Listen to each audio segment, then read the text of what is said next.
Welcome to भेट academy student, स्वागत है आपका भेट एकेडमी में। इससे पहली वीडियो में हमने समझा था पीएच स्केल के बारे में। तो मैंने आपको बताया था पीएच स्केल 0 से लेकर 14 तक होता है। 0 से 7 तक अगर पीएच है तो वो एसिड होता है। जितना 0 के पास इतना अच्छा एसिड। 7 से 14 तक अगर पीएच है तो बेस होता है। जितना 14 के पास होता है उतना ही आपके पास अच्छा बेस होता है। 7 पे होता है न्यूट्रल। ठीक है, जैसे 0 से 14 तक चलते हैं हम H+ आयंस की कंसंट्रेशन डिक्रीज होती है। 14 से 0 की तरफ चलते हैं तो OH नेगेटिव आयंस की कंसंट्रेशन बढ़ती है। इतना मैंने आपको बताया था। इस वीडियो में हम बात करने वाले हैं पीएच की इंपॉर्टेंस क्या है हमारी डेली लाइफ में। अगर आप पीएच के बारे में बात करना चाहो तो यूजेस क्या है डेली लाइफ में, क्या होने वाले हैं इसके यूजेस। तो पहला यूज अगर हम बात करें एनिमल्स के बारे में, ह्यूमन बॉडी के बारे में। ह्यूमन बॉडी भी पीएच स्केल पे वर्क कर रही है। अगर आप यहां पर देखो ह्यूमन बॉडी की पीएच सरवाइव करने के लिए 7.0 से 7.8 के बीच में चाहिए। मतलब अगर कोई भी ह्यूमन बॉडी, कोई भी ह्यूमन अगर जिंदा है तो उसकी पीएच 7.0 से 7.8 के बीच में है, इतनी सी छोटी सी रेंज के अंदर। अगर ऐसा नहीं होता तो वो डेथ हो जाती है। आगे बात समझ में, वो बॉडी होती है डेड। लाइव बॉडी की पीएच 7.0 से 7.8 तक रहती है। ये पहली इंपॉर्टेंस है। अगर हम बात करें, इसमें बारिश होती है, हमारे पास पानी आता है, ठीक है। उस पानी की पीएच अगर 5.6 से बिलो हो जाए, 5.6 से लेस हो जाए, लेस देन 5.6, तो वो जो पानी हो जाता है वो एसिडिक हो जाता है। और उस तरह की रेन को हम बोलते हैं एसिड रेन। और वो पानी जब जाता है रिवर्स में, ठीक है, तो वो उसकी भी पीएच कम कर देता है। पीएच कम करना मतलब एसिडिक कैरेक्टर बढ़ाना, एसिड का लेवल बढ़ाना।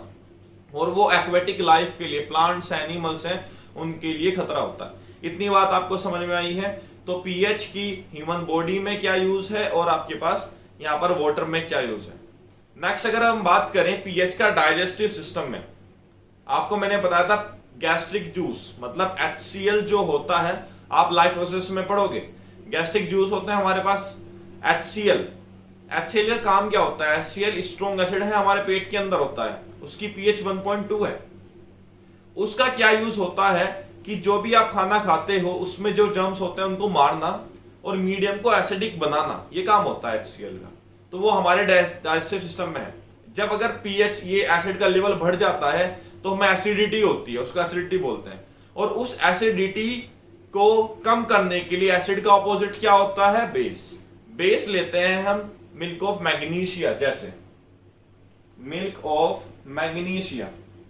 और जो एसिडिटी को कम करने के लिए यूज होते हैं उनको हम बोलते हैं एंटा एसिड्स, एंटा एसिड्स। और आपको मिल्क ऑफ मैग्नीशिया की पीएच भी पता है कितनी होती है? 10 होती है। क्लियर हो गई है इतनी बात? तो ये हुई एसिडिटी के बारे में बात। नेक्स्ट अगर हम बात करें ह्यूमन बॉडी में, हमारे दांत होते हैं, ठीक है, जो कैल्शियम फोस्फेट के सोर्स से बने होते हैं, कैल्शियम फोस्फेट की एक फॉर्म में होते हैं, कैल्शियम हाइड्रोक्सी एप्टाइट में। ये फॉर्मूला होता है हमारे दांतों का, जो हमारे दांत होते हैं। अब हम जब मीठा खाते हैं, खाना खाते हैं, तो बैक्टीरिया प्रेजेंट होते हैं। अगर खाने हम दांत को साफ नहीं करते तो बैक्टीरिया जब डिग्रेड हो जाते हैं तो वो एसिड की फॉर्म में आते हैं। और अगर हमारे दांतों की पीएच 5.5 से नीचे आ जाती है तो हमारे दांत टूटने लग जाते हैं। ये है यूज पीएच का। आप देख रहे हो कैसे कैसे यूज है हमारे पास। तो हमने देखा कि कैसे लिविंग बीइंग्स में यूज है, हमारे पेट के अंदर कैसे यूज है, दांतों के अंदर कैसे यूज है। अगर आप प्लांट्स के बारे में बात कर रहे हो, कुछ प्लांट्स की जो फूल ज्यादा, जो कुछ प्लांट्स होते हैं वो फ्रूट्स ज्यादा देते हैं, कुछ प्लांट्स कम देते हैं। वो ऐसा क्यों होता है? सोयल पे डिपेंड होता है। वो सोयल की पीएच पर डिपेंड होता है।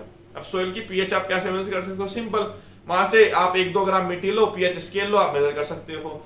और अगर मैंगो का प्लांट है उसकी पीएच की रेंज होती है, अगर गवावा का प्लांट है उसकी पीएच की रेंज होती है कि किस पीएच रेंज में ये सही चलेगा। तो आप वहां से देख सकते हो, पीएच की रेंज से हमें पता चलता है प्लांट्स के बारे में, उनके सर्वाइवल के बारे में। इतनी बात समझ में आई है? जो एनिमल्स होते हैं अपने आप को बचाने के लिए एसिड रिलीज करते हैं। जैसे मैंने आपको बताया था, आंट, चींटी होती है, आप उसको तंग करते हो या परेशान करते हो तो वो एक एसिड रिलीज करती है मिथेनोइक एसिड। ऐसे ही नाइट्रोलिस्टिंग प्लांट होता है मिथेनोइक एसिड। आपने वो क्या अपने बचाने के अपने डिफेंस सिस्टम के लिए क्या रिलीज कर सिक्रेट कर रहा है, एसिड। आप उस एसिड से बचने के लिए बेकिंग सोडा का यूज करते हो। तो ये हमारे यूजेस हैं, इंपोर्टेंस है पीएच की। तो ये छोटी सी वीडियो है लेकिन इंपॉर्टेंट है, इससे भी क्वेश्चन बन जाता है और आपको समझना है। नेक्स्ट वीडियोस में हम एनसीईआरटी क्वेश्चंस करेंगे और अभी हमारा बचता है टॉपिक सॉल्ट। एसिड और बेसिस यहाँ पर खत्म हो जाता है। इसके बाद हम पढ़ेंगे साल्ट क्या होता है, अलग अलग टाइप ऑफ साल्ट पढ़ने वाले हैं। वीडियो पसंद आ रही है तो लाइक करें, चैनल को सब्सक्राइब करें, शेयर करना मत भूलिएगा। Thank you.